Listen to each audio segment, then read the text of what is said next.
আমাদের এখানে প্রচুর ঠান্ডা পড়তেছে। মিষ্টি কুমড়ার আলহামদুলিল্লাহ হিউজ পরিমাণে সিম ধরছে। এইগুলো চলে এসছে, এগুলো খেতে অনেক সুস্বাদু লাগে। এগুলো হচ্ছে চারা লাগানো হয়েছিল, বাঁধাকপির কিছু চারা লাগানো হয়েছিল কিছু, মাশাআল্লাহ অনেক সুন্দর হয়েছে।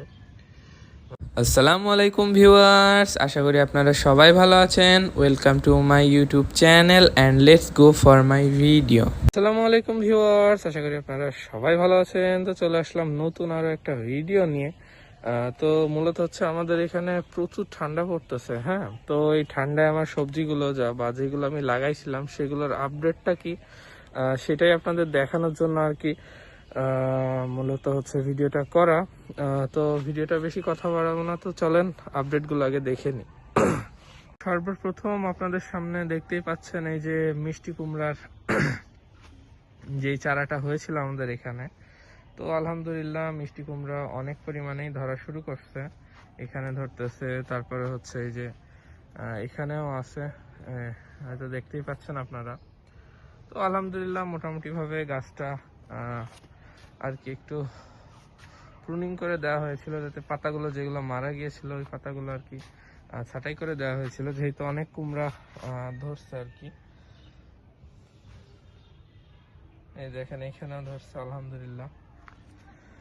এরপরে হচ্ছে আপনার এই যে এটা হচ্ছে সিম গাছ, যেটা আলহামদুলিল্লাহ হিউজ পরিমাণে সিম ধরছে। আমারই মূলত হচ্ছে 3-4 কেজি বা তারও বেশি হয়তো বা আমার সিম খাওয়া হয়ে গিয়েছে এই গাছটা থেকে। আলহামদুলিল্লাহ অনেক সুন্দর হয়েছে গাছটা।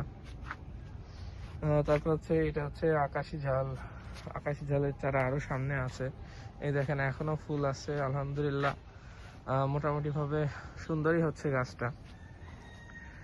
তারপরে হচ্ছে এটা হচ্ছে আপনার পুঁই শাক। পুঁই শাকের অলরেডি যে এইগুলো চলে এসছে, এগুলো খেতে অনেক সুস্বাদু লাগে। এগুলো হচ্ছে পাকলে বেশি ভালো লাগে আর কি। তো পুঁই শাকের গ্রোথও মাশাআল্লাহ অনেক সুন্দর হয়েছে।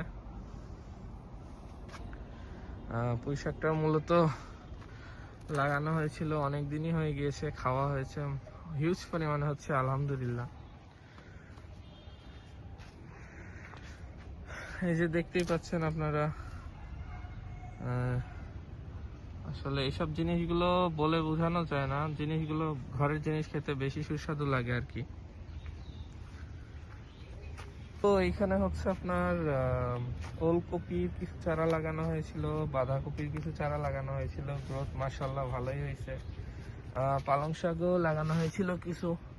তো পালং শাক বেশি একটু ঘন হয়ে গিয়েছে, তো সমস্যা নেই বাসায় খাওয়ার জন্য। আর তো মেনটেন করে না লাগাইলেও চলে আর কি। এটা লাল শাক, এটা হচ্ছে মূলা।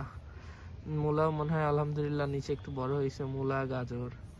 তো বাকিটা হচ্ছে আল্লাহ ভরসা, দেখতে হবে যে আর কি কি হয়েছে চারা। তো এখানে আপনারা বেগুন গাছও দেখতে পাচ্ছেন। আলহামদুলিল্লাহ বেগুন গাছের ফলন অনেক সুন্দর হয়েছে। তো বেগুন মাশাআল্লাহ অনেক সুন্দর হয়েছে। তো বেগুন আছে এখানে অনেকগুলোই বেগুন ধরছে। এই দেখেন বেগুনের ফলন মাশাআল্লাহ অনেক সুন্দর। এই যে বেগুন গাছের ফলনগুলো।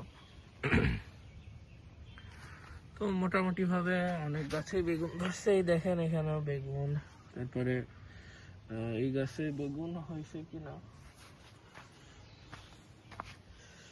মোটামুটি ভাবে সব গাছগুলোই আমার ফলনগুলো আলহামদুলিল্লাহ অনেক সুন্দর হয়েছে।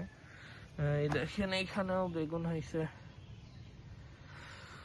কম বেশি সব গাছগুলোই মোটামুটি ভাবে বেগুনটা ধরছে আর কি।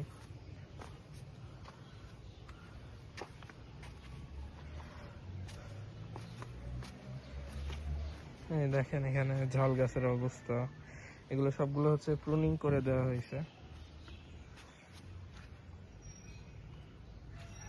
তো এবার হচ্ছে আমি গাছে পানি আর দিব কীটনাশক, কারণ অনেক দিন প্রায় 1 মাস ধরে দেয়া হয়নি। তো এগুলো দিয়ে আর কি একটু শীত যেহেতু বেশি পড়ছে, পোকার আক্রমণ হয়তো একটু বেশি হবে, এই কারণে এটা দিতে হচ্ছে।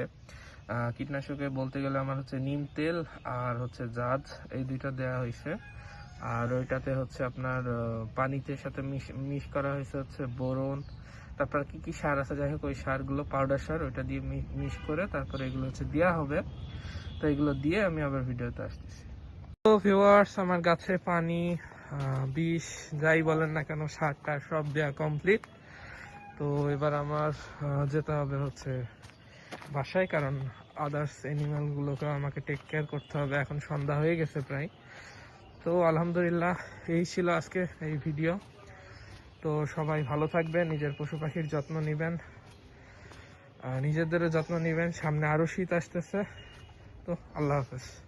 আমার ভিডিওটি যদি আপনাদের ভালো লেগে থাকে তাহলে অবশ্যই লাইক, কমেন্ট অ্যান্ড সাবস্ক্রাইব করবেন। আর যদি আপনাদের উপকার হয়ে থাকে তাহলে অবশ্যই শেয়ার করবেন। ভালো থাকবেন, আল্লাহ হাফেজ।